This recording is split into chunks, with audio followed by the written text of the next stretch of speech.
Dixo Daily presenta.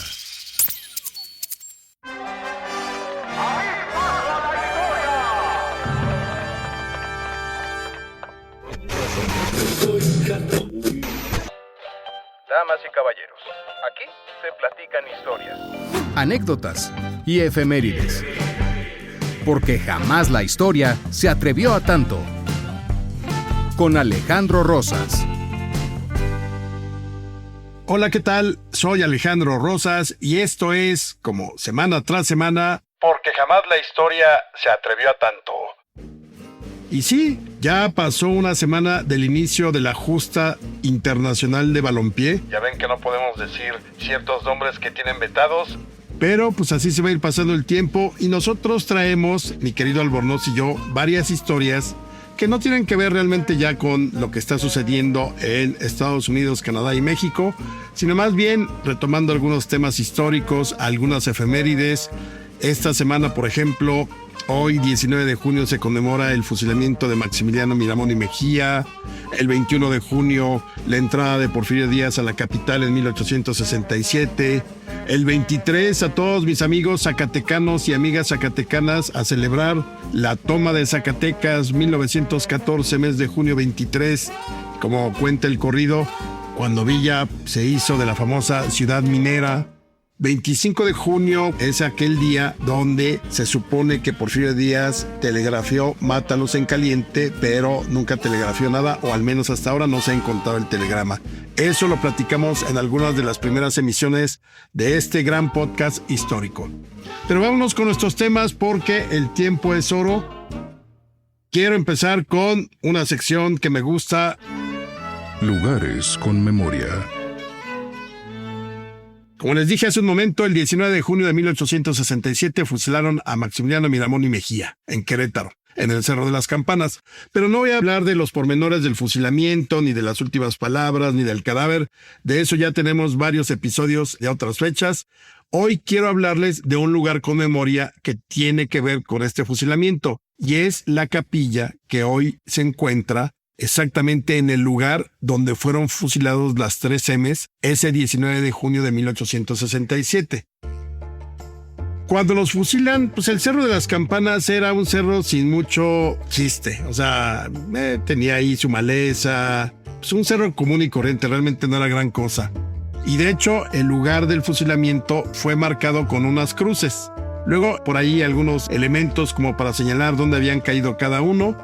Pero fue ya en tiempos de Don Porfirio, estamos hablando hacia la última década del siglo XIX, cuando pues Porfirio ya había olvidado todo lo sucedido con la intervención, ya era propiamente el dictador, ya digamos sus chicharrones eran los únicos que tronaban por entonces, y como hombre práctico, que es una de las virtudes que tuvo independientemente de que sí fue un dictador, era la de tender puentes diplomáticos, porque quería mostrarle al mundo que México era un país ya digno de respeto, de crédito y demás.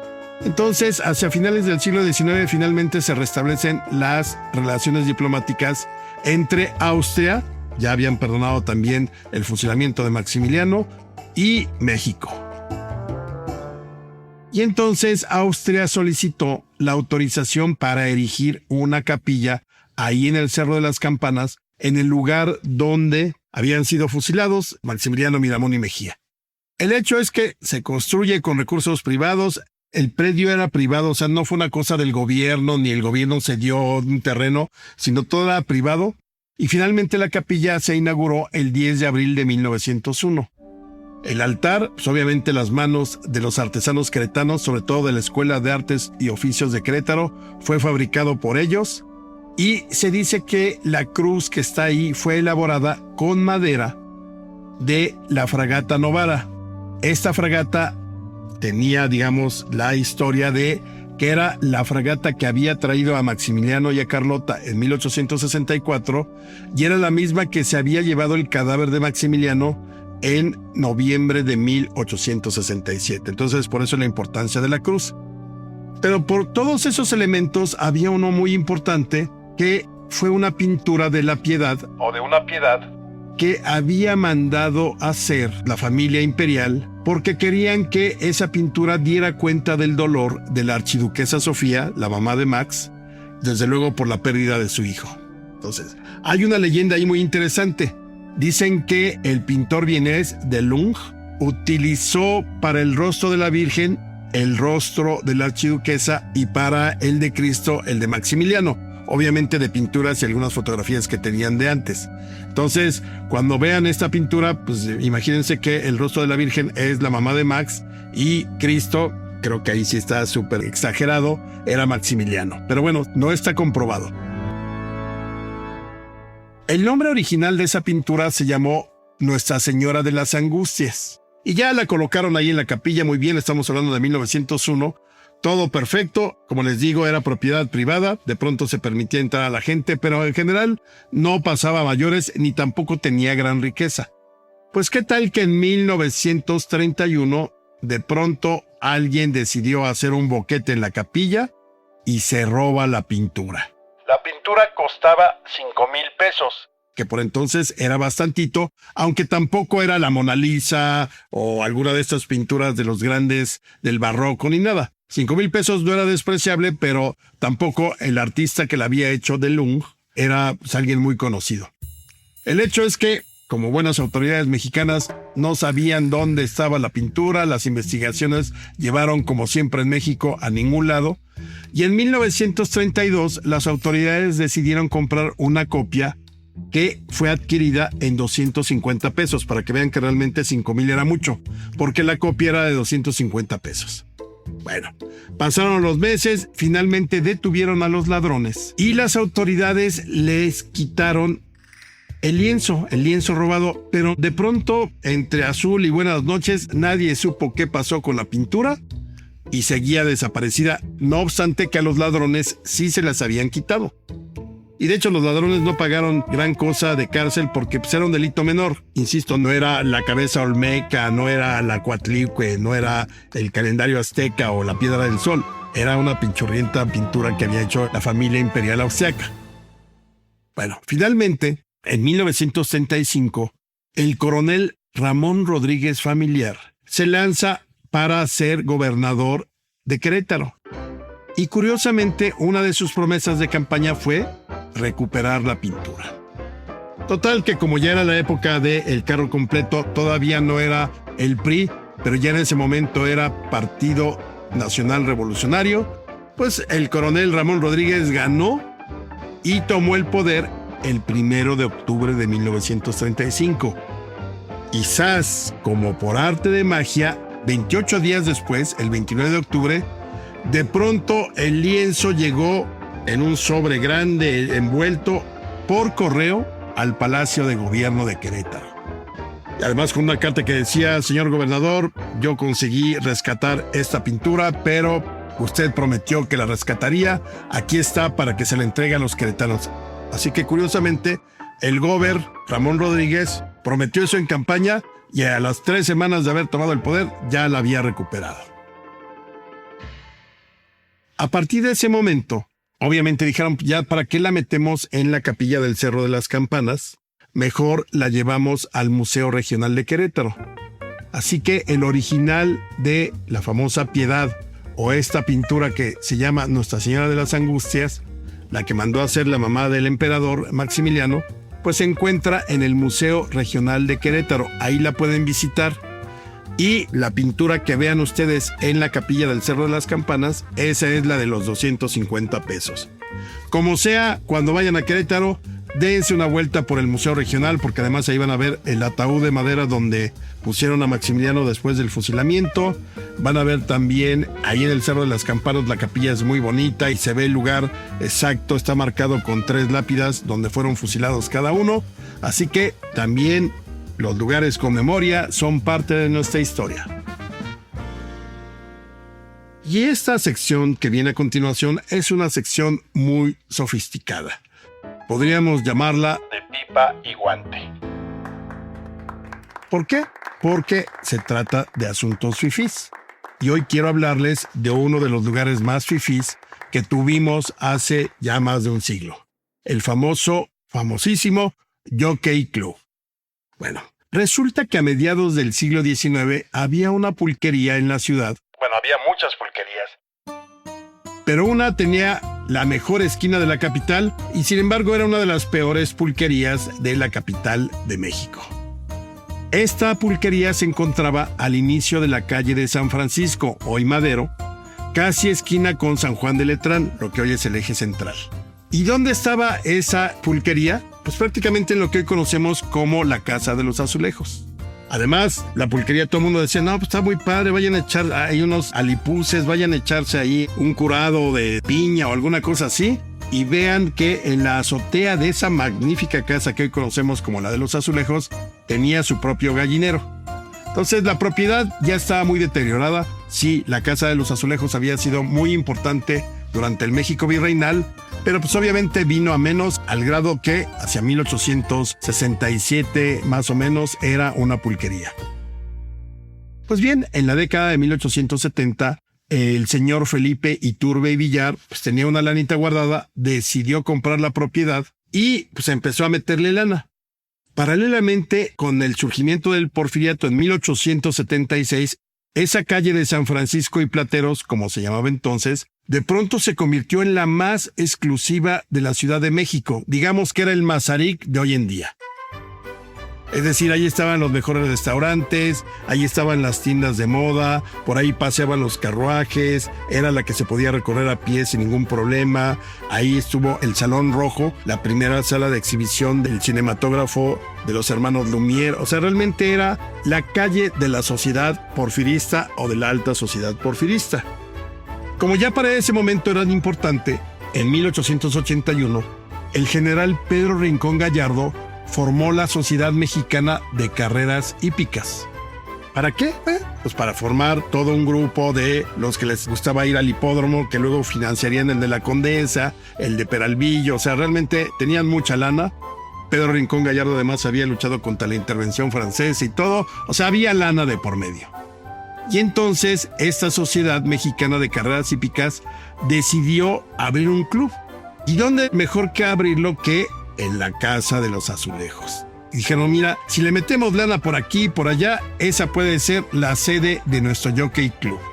Así que después de invertirle, reparar, construir, modificar, restaurar, finalmente abrieron el Jockey Club, muy exclusivo, en la planta alta de la Casa de los Azulejos. Y para que no desmereciera todo el edificio, en la planta baja se estableció una tienda exclusiva de ropa francesa. No está de más decir que en el Jockey Club se reflejó la alta sociedad porfirista más o menos desde 1881 hasta prácticamente cuando termine el porfiriato en 1911. Todos los escándalos, la moda, la cultura, los chismes sociales, la economía, los asuntos políticos, eran los temas que se discutían ahí, obvio, entre hombres al calor de las copas. Y entre los asistentes, por ejemplo, estaban José Limantur, el ministro de Hacienda de Porfirio, el yerno de don Porfirio, el del baile de los 41, Nacho de la Torre. Estaba este hombre de negocios también muy cercano a la familia Díaz, Joaquín Casasus, los hermanos Rincón Gallardo, escritores como José Juan Tablada y Francisco Bulnes, e incluso entre los miembros estaba el famosísimo payaso Ricardo Bell, que había hecho una lana inmensa y ya se codeaba con lo alto de la sociedad porfirista y era compadre del propio presidente Díaz. El Jockey Club contaba con su sala de armas, gabinetes para fumar, el baño sauna, comedor, bar, biblioteca, salas de lectura, mesas de boliche, billar, póker y baccará. Y obviamente solo podían, como se los dije hace un rato, ingresar los hombres o los varones. Pero lo importante es que el Jockey Club organizaba, por ejemplo, tardeadas, combates florales, carreras en el hipódromo y muchas otras actividades donde los socios, hombres, podían ya ir con sus esposas, con sus novias. Las novias legítimas, desde luego. Y con la familia, los hijos, los nietos y demás. Entonces, realmente era una pequeña sociedad, un microcosmos muy fifí dentro de la sociedad porfirista. El Jockey Club sobrevivió más allá de la caída de Porfirio Díaz, pero en 1913 cometieron un error. Decidieron los socios ofrecerle un banquete a Victoriano Huerta para celebrar el derrocamiento de Madero. Y entonces eso jamás lo perdonó Carranza.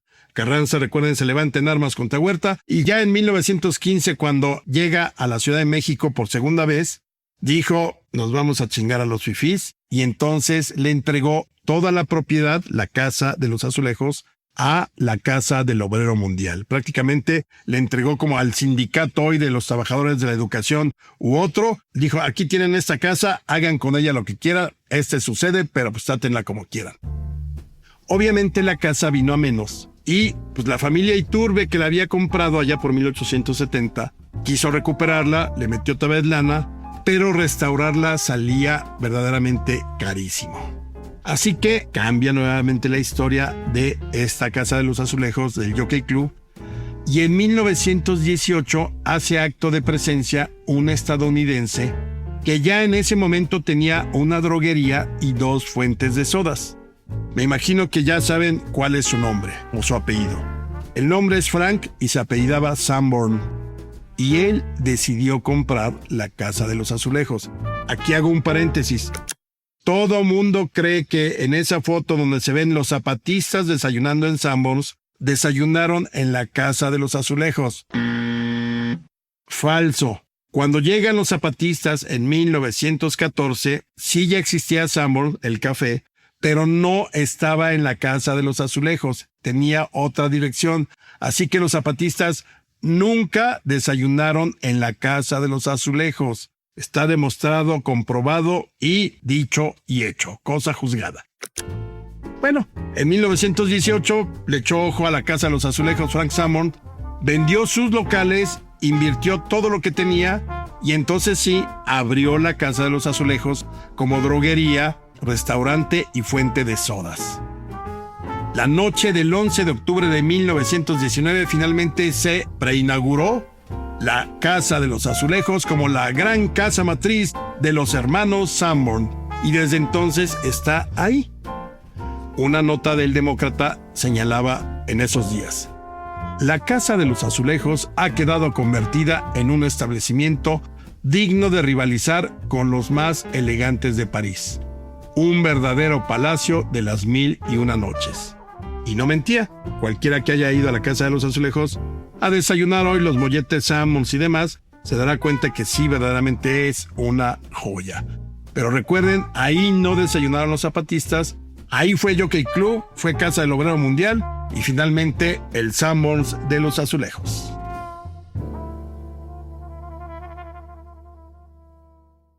Prepárense para ligar. Rasúrense arriba, rasúrense abajo, perfúmense, límpiense bien todo, báñense, salgan muy bien arreglados, vámonos a nuestro bar preferido, a la barra que siempre desata las pasiones y las ilusiones. Un dato para ligar. Llegan ustedes a la barra. Y entonces, con vehemencia, quizá con un tequila, quizá con un aguardiente, quizá con un mezcal, gritan: Vasco de Quiroga fue uno de los grandes defensores de los indios en los años inmediatos a la conquista. Y entonces todo el mundo los van a voltear a ver con cara de ¿y este idiota qué hace o qué dice o por qué habla de eso, no?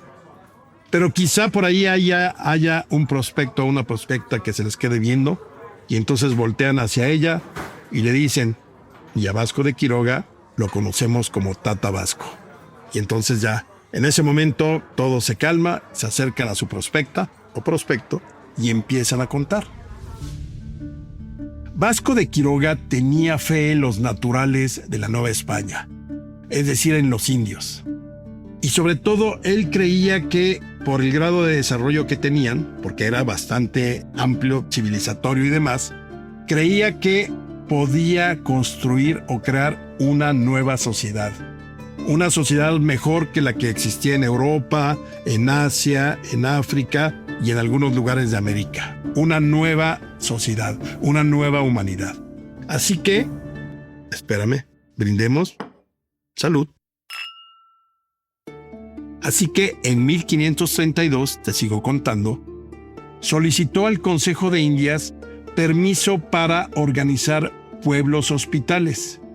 No hospitales como los conocemos hoy, haces la aclaración, sino porque hospedaban a los peregrinos, hospedaban a los pobres, y además ahí se juntaba la gente de los pueblos indígenas para compartir el espacio, escuelas, centros de instrucción misional, artesanal.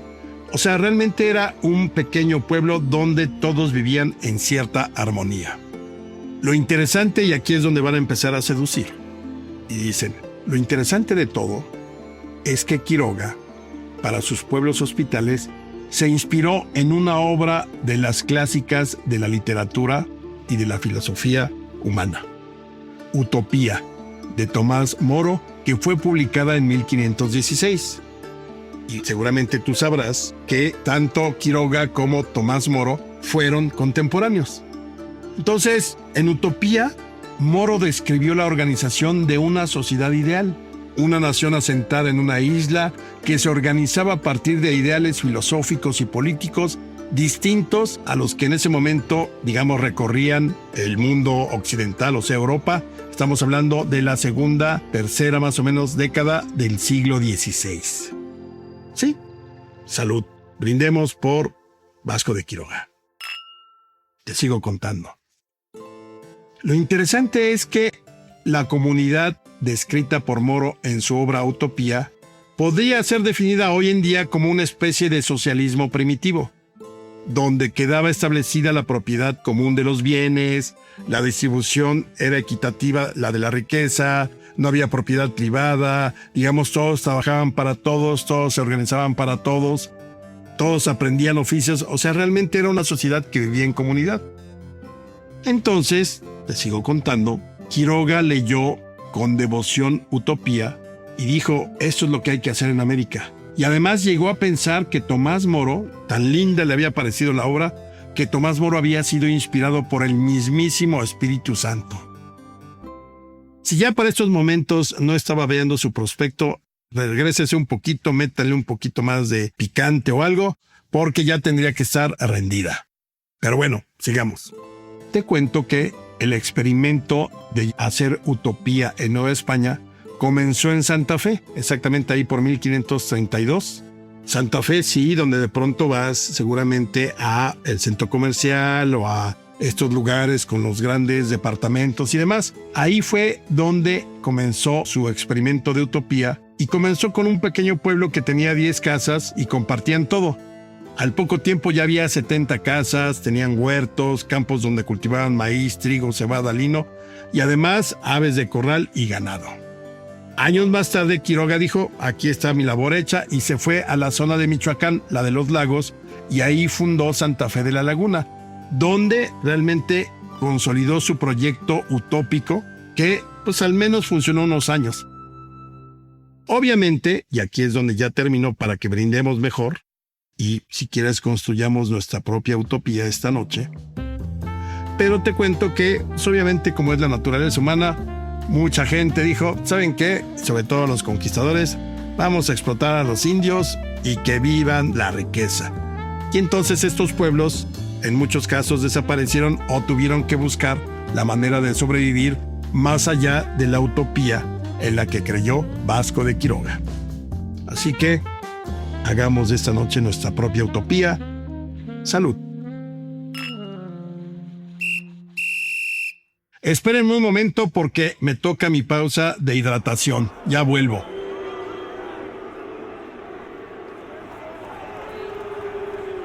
Y estamos de regreso ya para irnos. Y les traigo una historia muy padre acerca de un grupo de escritores en tiempos de Don Porfirio a quienes no le importaban las formas, ni si el orden, la paz o el progreso eran las obsesiones patrióticas de Porfirio Díaz. Les valió madre el positivismo. Ellos creían más bien en la creatividad y no creían en nada más que eso. No creían en el glamour de la corte porfiriana. Y este grupo de escritores estaban hechos para transgredir, querían probar de todo, querían experimentar y estaban dispuestos a llegar a todo límite. Fueron conocidos como los decadentes porque no tenían restricciones ni en los temas de lo que escribían, ni en sus poemas, ni en sus textos, y le entraban a una especie de hedonismo intelectual. Por ejemplo, a través de su pluma, pues desenterraron temas muy pecaminosos para la época: la zoofilia, la necrofilia, el incesto, la lujuria, la violencia, el sexo, la sensualidad, todo. Y siempre mostraron sus obsesiones por romper las ataduras, porque rechazaban este orden porfiriano. Al mismo tiempo, y ahí era lo interesante, experimentaron el goce de los sentidos a través de placeres sensuales como, por ejemplo, tomaban ajenjo para alucinar, fumaban opio o marihuana, y además, la mayoría de ellos decían: a ver, vamos a hacer una práctica de campo. ¿A dónde? A los prostíbulos de la época. Y entonces, de todos estos elementos es donde abrevaban sus creaciones, pero también eran bastante autodestructivos. Por ejemplo, muchos de ellos recordaban las correrías y de pronto invocaban nombres como Daisy, Pansy, Mené, Mildred, Las Pacas, Marina, Carmen la Gallega, Enriqueta la Murciana, África, Pilar la Pulga, Carmen la Tachuela y Lorín, que eran, digamos, las mujeres de la vida galante más reconocidas en esa época. Mujeres con nombres sonoros y provocadores que vendían su amor todas las noches. Y cómo olvidar, por ejemplo, el aroma a lujuria, con perfumes de gardenias, olores corrientes y dulzones, lo suficientemente penetrantes para hechizar el alma de los escritores y los poetas, que, hay que decirlo, la verdad, somos bastante facilones. ¿Quiénes estaban entre estos escritores? Por ejemplo, José Juan Tablada, Amado Nervo, Ciro B. Ceballos, Bernardo Couto, entre otros. Y quizá el más representativo ejemplo fue cuando José Juan Tablada publicó un poema que se llamaba Misa Negra, que prácticamente desató un escándalo porque comparaba el encuentro sexual con la liturgia católica. Así, bajita la mano. Entonces, los decadentes recorrieron los burdeles, las casas de cita, iban al centro donde se daba toda esta vida en la calle de López, y la compra del amor comenzaba muy temprano. Y ojo, el burdel se convirtió en el centro del tema literario. Sabían de estas aventuras y las asumían como parte del propio imaginario creativo, se entregaban a los excesos de la vida bohemia, a las mujeres, al alcohol, y por eso la mayoría de ellos le rindió honores a la muerte a muy corta edad. Y hay que decirlo. Los decadentes obviamente tuvieron su momento, luego fueron los famosos modernistas, los poetas y escritores de finales del siglo XIX, pero al menos durante algún tiempo ser decadente fue lo de ese momento, era estar in, y lo aprovecharon. Así que les recomiendo de pronto tener algún momento de decadencia en su vida. Quien no ha sido decadente no ha vivido. Y busquen su decadencia o busquen sus decadencias y nos escuchamos la próxima semana. Yo soy Alejandro Rosas y esto fue Porque Jamás la Historia se atrevió a tanto.